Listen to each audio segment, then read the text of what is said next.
Hi, I am Adi Ignatius, Editor-in-Chief of Harvard Business Review, and welcome to HBR Quarantined. This is episode 2 of our show, which streams live on LinkedIn each Monday at 12 noon Eastern Standard Time and is then available on HBR's LinkedIn page and on our YouTube channel. My co-host on the show is Josh Mocht, who is my longtime friend and colleague who heads product and innovation at Harvard Business Publishing. We created this show to connect with the millions of you who are stuck at home. We try to tee up questions about work, about resilience, and about what's next in the world of business as we continue to confront the global COVID-19 pandemic. So this is week 8 in working from home for the two of us. We have a guest today who we'll go to in a second, Angela Duckworth, who is a professor of psychology at the University of Pennsylvania and author of the best-selling book, Grit, The Power of Passion and Perseverance. But before we go to Angela, oh, and by the way, we're going to interview her. We're also going to give anyone who's watching a chance to ask questions as well. So put your questions in the comment box. We'll try to get to as many as possible. But Josh, before we do that, I want to ask you, week 8, how resilient are you feeling? To be honest, well, just to say, I've always viewed you as the only extrovert in our company, so I was particularly worried that you would be the first one to crack out there. I don't know that I've cracked. I mean, I'm really looking forward to today's conversation for sure. Last week was feeling the slog. And then, of course, here in New England, at least, the weather started to change, Adi, and sort of amazing and a little scary. I saw on Instagram that someone said that Americans have grown bored with COVID, so it's over. And that kind of scared me. Going out, you really saw a lot of people. But that aside, there's definitely something about the weather that's helped. So I was feeling it last week. I don't know, where's your mood right now? Yeah, I mean, I feel like my life is sort of a cycle of sleep and then waking. And I know that's sort of the normal cycle of life, but there's something that seems tyrannical in that rhythm right now, I guess, because it's just thing after thing after thing. I did play tennis the other day, and cool. I wore a surgical glove on my left hand. And it made me think of my uncle, who was a surgeon out in California and also a tennis player. And I'd always imagined him as a kid wearing his scrubs and his surgeon's gloves. So trying to do a little bit to not get so crazy. The tennis helps. I played a little bit of tennis this weekend with my daughter, and that felt like a little almost normal, a little bit. Well, and I had to say, the episode 1 I thought went well. Judging from the response of my family members and your family members, I think our fake TV show was actually a big hit. I know. I think my family members, I don't know. I think they made all the positive comments for sure. But you know what, Adi, I have to ask you because they have asked me, and a lot of people have asked, what is the deal with the wallpaper behind you? The people the wallpaper. Know. So, okay, the little story. Remember when everybody was buying toilet paper and paper towels? We were late, and the only thing that was available at that point was wallpaper. Mm-hmm. So we put it everywhere. It's on our walls. It's in our bathroom. 2 of our kids are wrapped up in it. The dog, of course. So, no, the wallpaper, so I'm dining out on the fact that HBR interviewed Tory Burch recently, and I had the wallpaper in the background, and she stopped and said, that's really good wallpaper. Oh, no. Oh, no. Yeah. Now you're insufferable. That's not. I'm insufferable about my wallpaper. Yeah, it's not. Okay. All right. So we're going to be talking about resilience today and perseverance and grit. And so we're going to show you our weekly TikTok clip that will maybe get at the idea of the challenge of trying to stay resilient while working from home. Engineer Dave, roll that clip.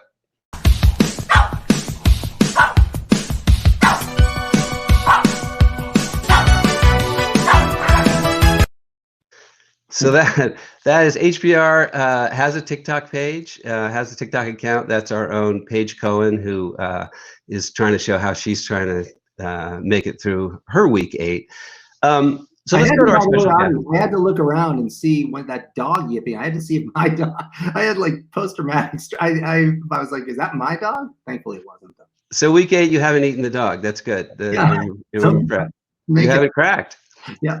No, I haven't. I'm showing grit and determination. All right, so let's bring in our guest. So as I said, our guest today is Angela Duckworth. She's a professor of psychology at the University of Pennsylvania, author of the book Grit, The Power of Passion and Perseverance. It's a hugely successful book. It sold hundreds of thousands of copies. She has a TED Talk that's been viewed 20 million times. So let's just jump right in. Angela, thank you for being here. And I guess my first question is, how are you holding up personally? And are you as gritty as you thought you were? Thank you for having me. I'm holding up okay. You know, my lifestyle hasn't changed all that much, honestly. I mean, I'm used to rolling around in my pajamas / yoga wear / athleisure and kind of like reading all day, taking Zoom calls. That's me personally. Obviously, like the world is falling apart in pretty much every dimension. So that's not lost on me, but I can't say that I'm personally suffering as much as most people.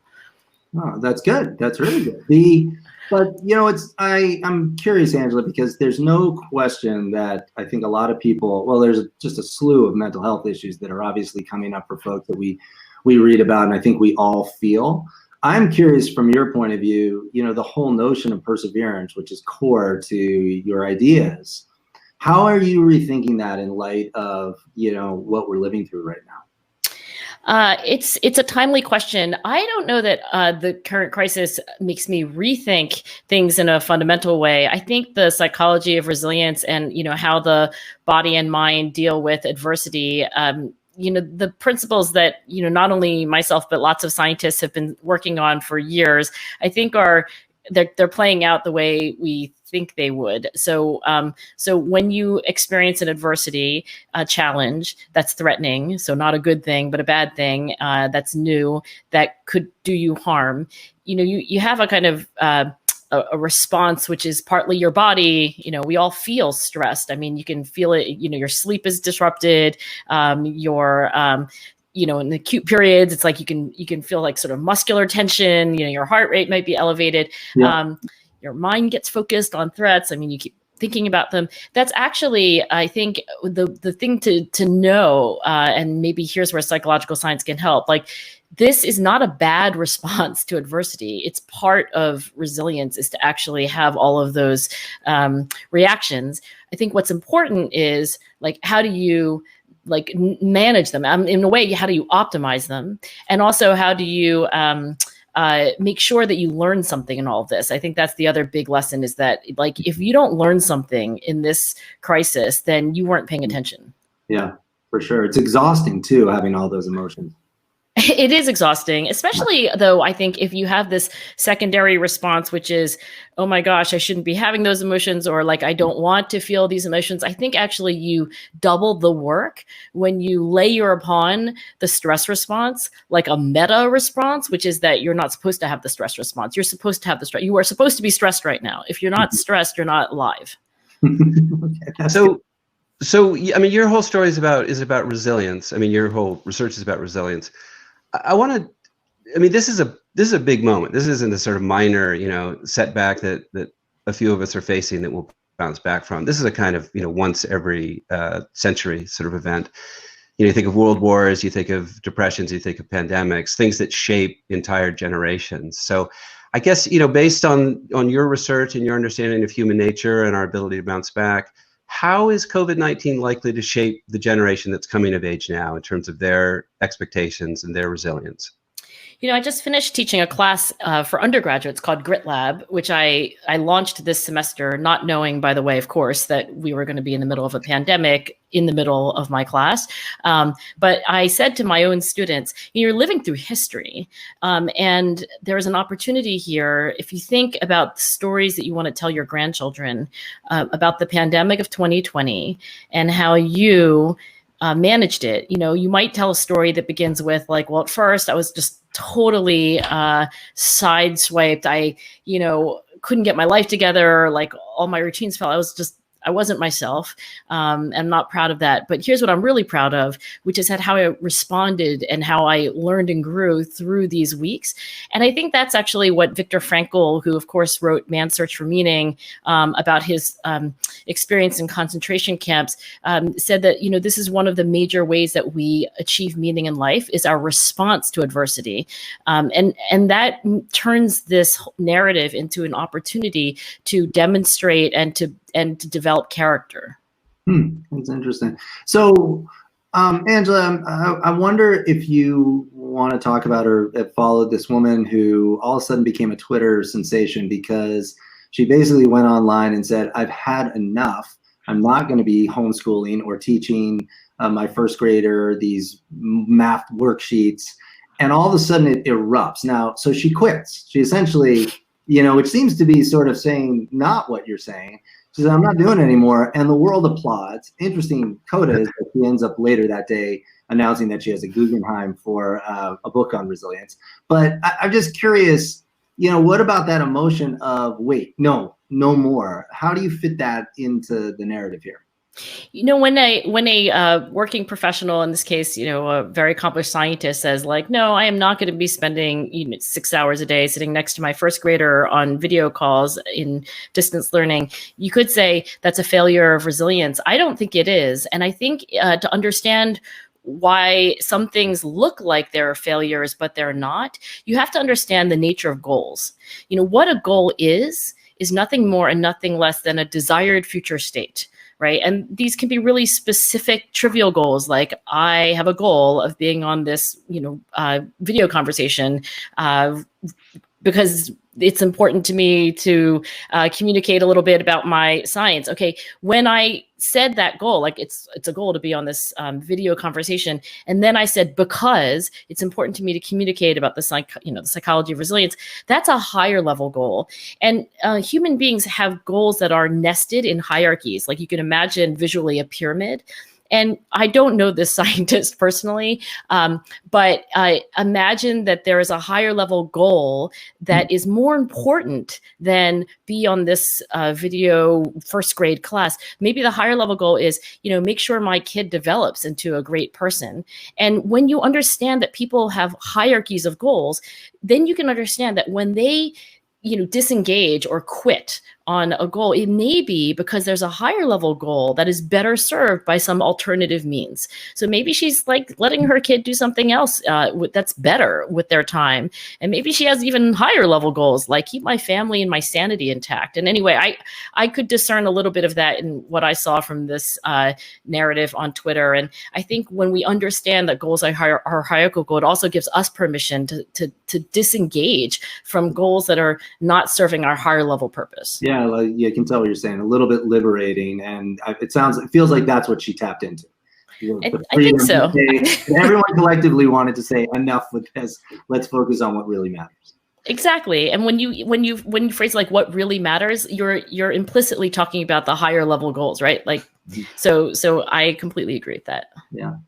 Now, before I ask my next question, I want to remind the people who are viewing that you can raise your own questions about grit and perseverance and anything else in the comment box. And if you just joined us, we are here with Angela Duckworth, who is the Character Lab CEO and the author of the best-selling book Grit. So Angela, Josh and I went online and took your grit scale quiz. I scored a 3.3. Josh scored a 4.4. Yes. Is he 1.1 better than me? Well, let me ask you a question, Adi. What were the items on the grit scale where you think that it kind of docked your score, that you didn't quite quote unquote do as grittily as Josh? Yeah, well, it was interesting. So I took it right after that to see if it was easy to game, and I got a 5.0. Yes. So turned out yes. If you're for some reason want to game the grit scale, please don't use this in HR. Go on. Yeah. Yeah, do not use this. Yes. Well, you just want to beat me. Okay. So I did actually technically beat Josh, and frankly, it was pretty gritty of me to go back and take it a second time. It is. I commend you. True. I think it was. I think I was acknowledging that that maybe I'll sometimes change perspective. I think it was something like that docked me those points that Josh, who was lying probably when he took the test, didn't really admit to.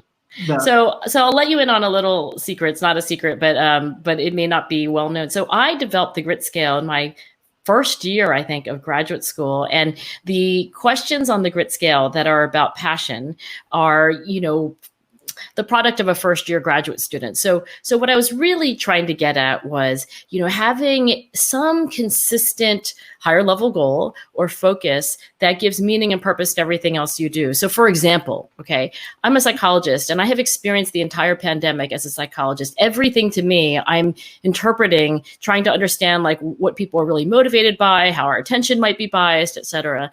And that is what I was trying to get at with the passion subscale. Not that aren't flexible in your thinking, but more that you have some kind of through line to what interests you, to what you're committed to. So now understanding that, Adi, if that was the spirit of the questions, which I may not have worded the best way.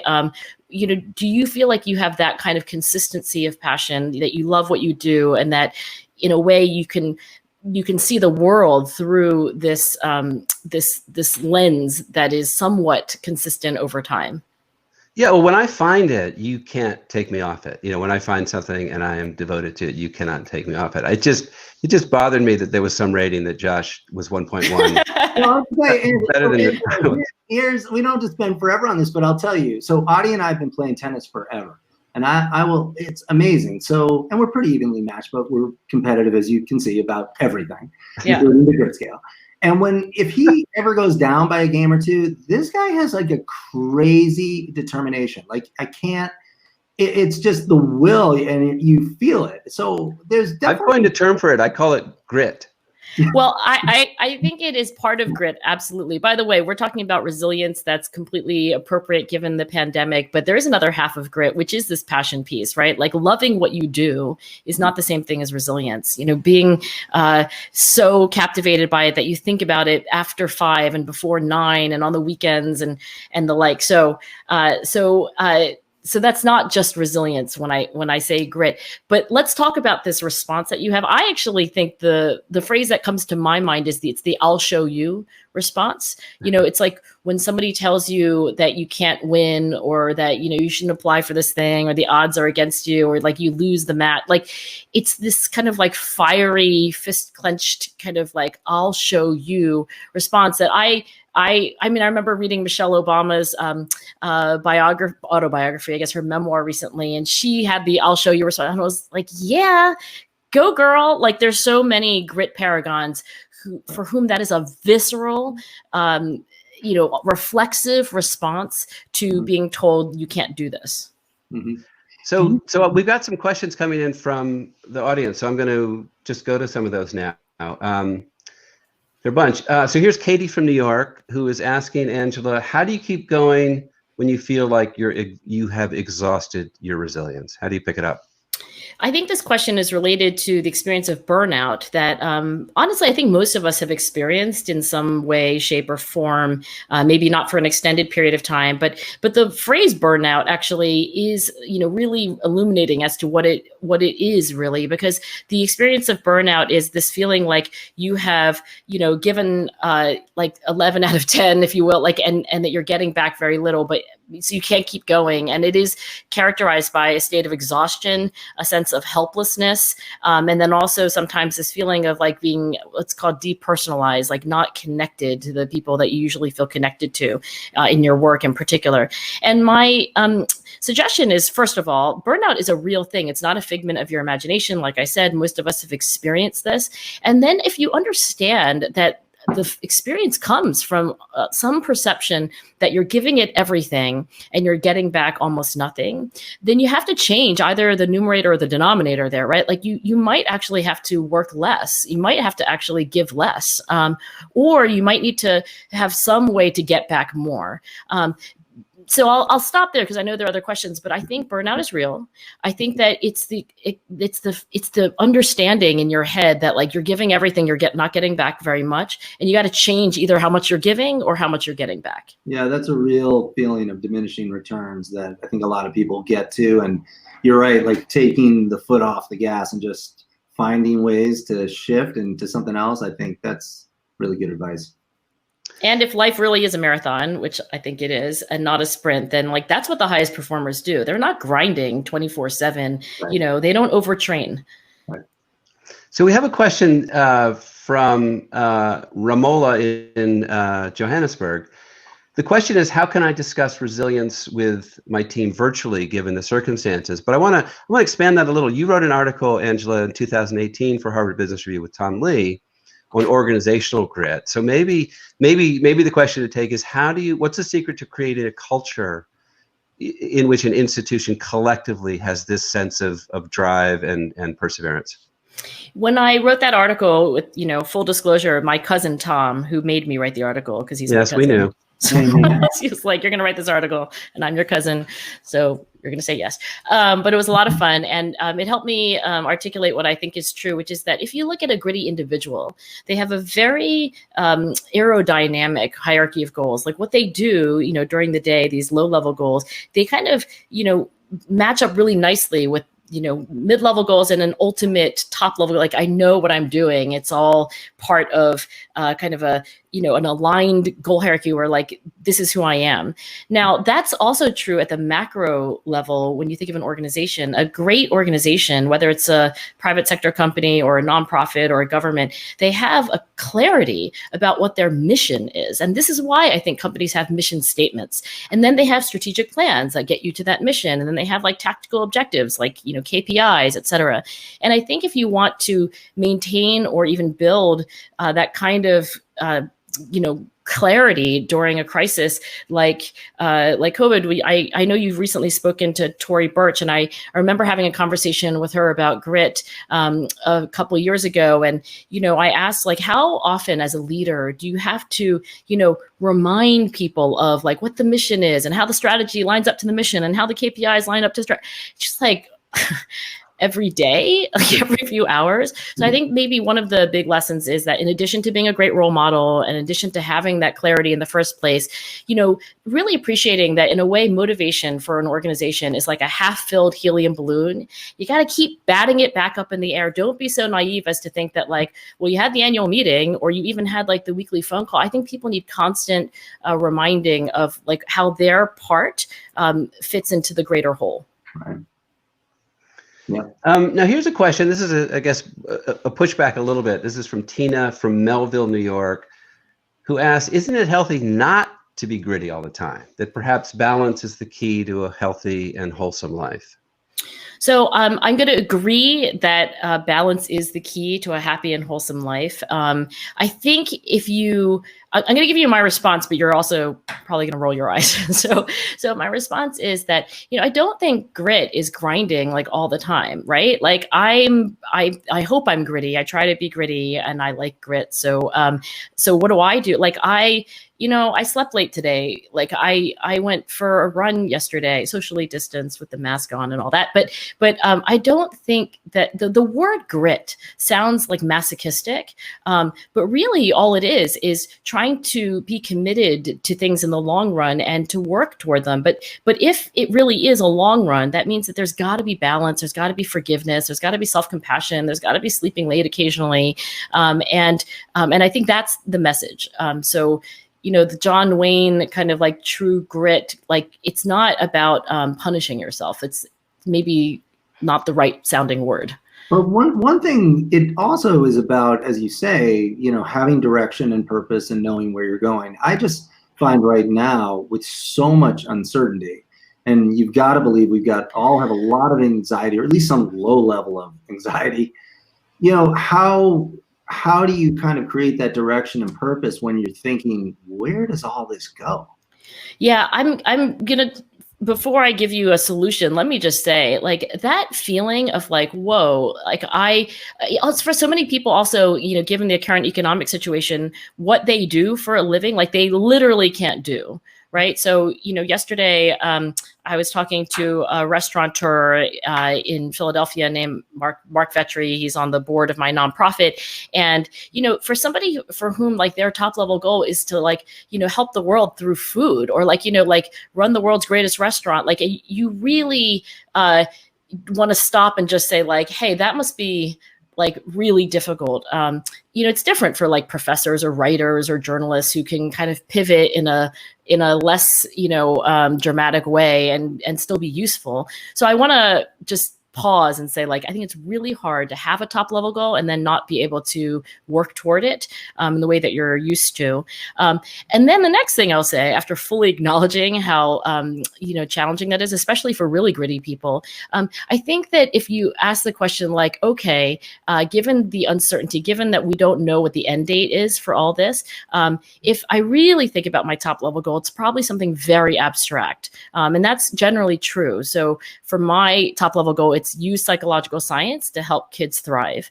I had lots of random assignment studies that were supposed to launch this spring. None of them happened because kids are not in school, and schools have better things to do other than like mess with me and my logistics for research.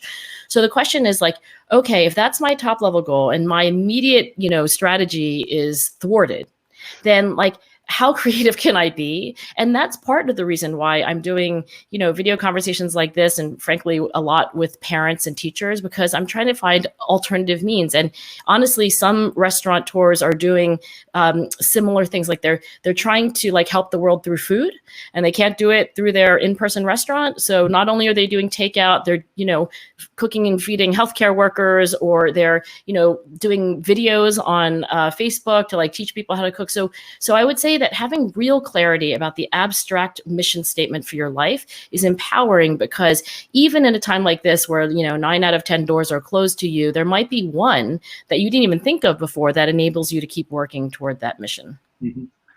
So I want to go to another question that the audience has raised. This is from Alijan from London.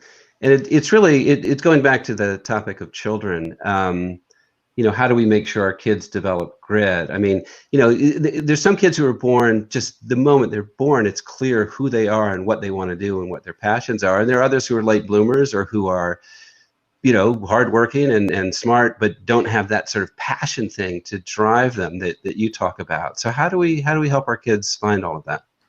Well, one thing I will just say about, kids and how they sometimes I used to joke with my husband, they had just hatch, and you're like, wow, who are you? And they do seem to come with like their own, set of goals and preferences, but it's not strictly true. Actually, if you look at the development of interests and ability, like it's a process, and nobody's really born like, wanting to be, I mean, even Kobe Bryant wasn't born, to play basketball. It evolved very quickly. So how, as a parent, do you support this process? I think there's two things I would say. First is that it's really important, I think, to be observant of what your kids are attracted to, and to nurture those interests.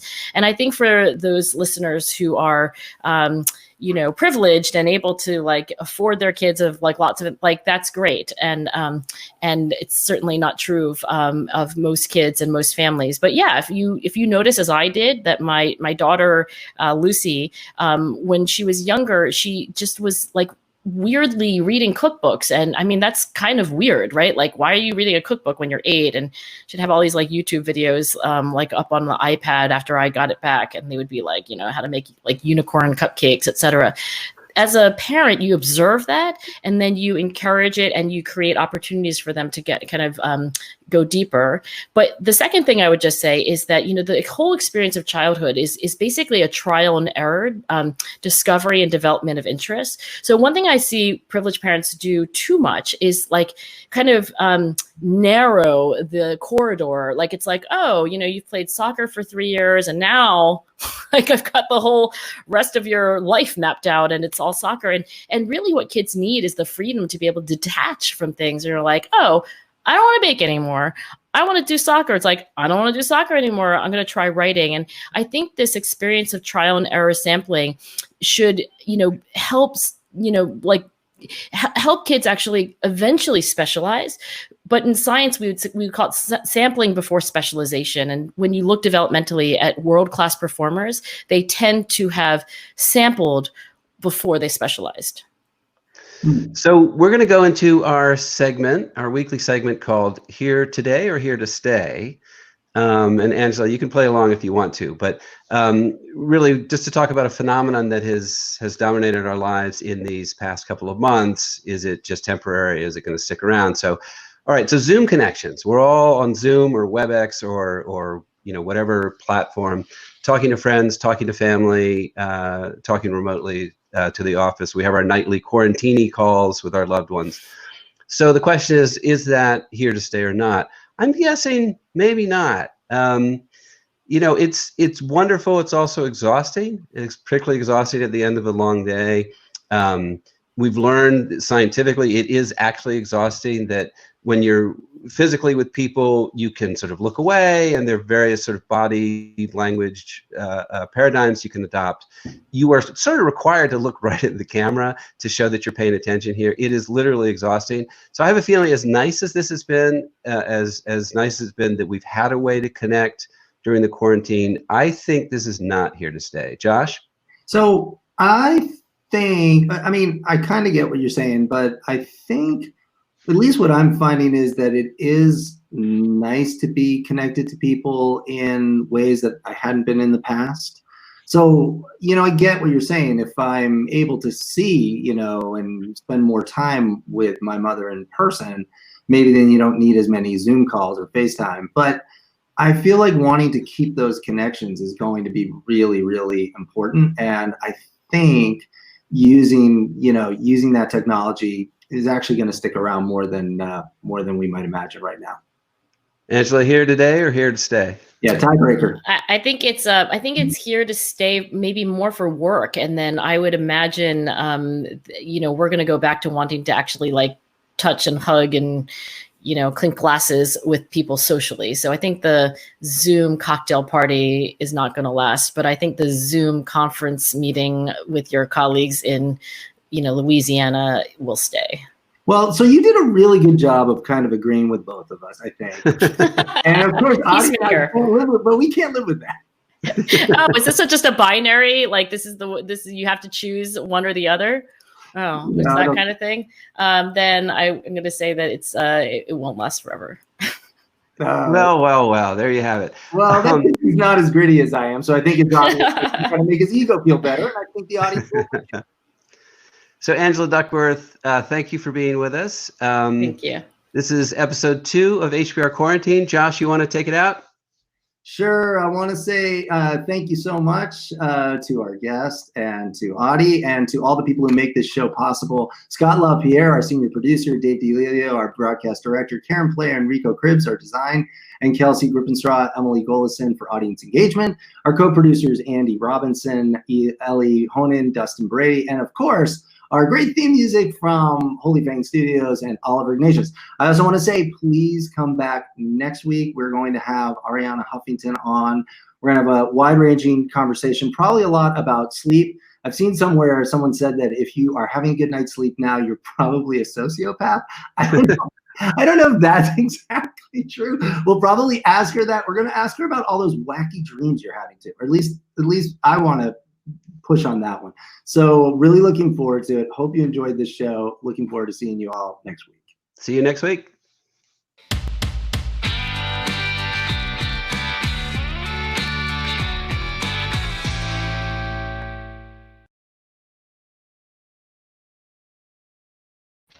So now can she tell us who actually is grittier? It was obviously me. Yeah, but I think she conceded that since you can game the test, it's really not, really doesn't say everything about the character of a person. Pretty clear about that. Yeah. I don't know. That was good though. I thought she was fantastic. Yeah, she was amazing. It was really good. She really was. Yeah. We didn't get to talk as much with you, Dave, this week. I know. I kind of missed my little, well, at least we're still on, so. Yeah, exactly. Yeah, I was going to say Happy Star Wars Day. May the 4th be with you. You know, my wife is running up the stairs saying, you're still on. And I know. It's just like everybody, yes, we're still on. This is our special behind the scenes coverage for people who cannot get enough of our fake TV show. Like Ellie keeps on saying, still live, still live. Yes, Ellie. This is on purpose. This is by design, actually. Yeah. We're that good. This is our overtime if you still have questions. Yeah, it actually happened last week. It was a mistake. I didn't end the broadcast, which is crazy. I never make mistakes. But I didn't end it. But we got a great response from people saying, "Oh, it's kind of nice to see the folks after the fact." Yeah, so we are purposely keeping this live. It's not a mistake, folks. So stop texting me. My phone is going crazy. But I do urge people, if you're still on, send us your ideas for who we should have in the future. Send us your comments on, what you think about the show, what you think about our guests, and we will read all of your comments and take them to heart. So then we probably Do we go off now for real? What? Yeah, I think we may actually have to say real goodbye. Real goodbye. Not the how about we do a real goodbye, and I'll do Oliver's music once. Can we get Oliver's music? Yeah. If you're wondering, Oliver Ignatius is my son, and he wrote the music, and he is a musician and engineer. So let's roll it one more time. All right. So long, guys. See you next week. See ya. All right. Come on.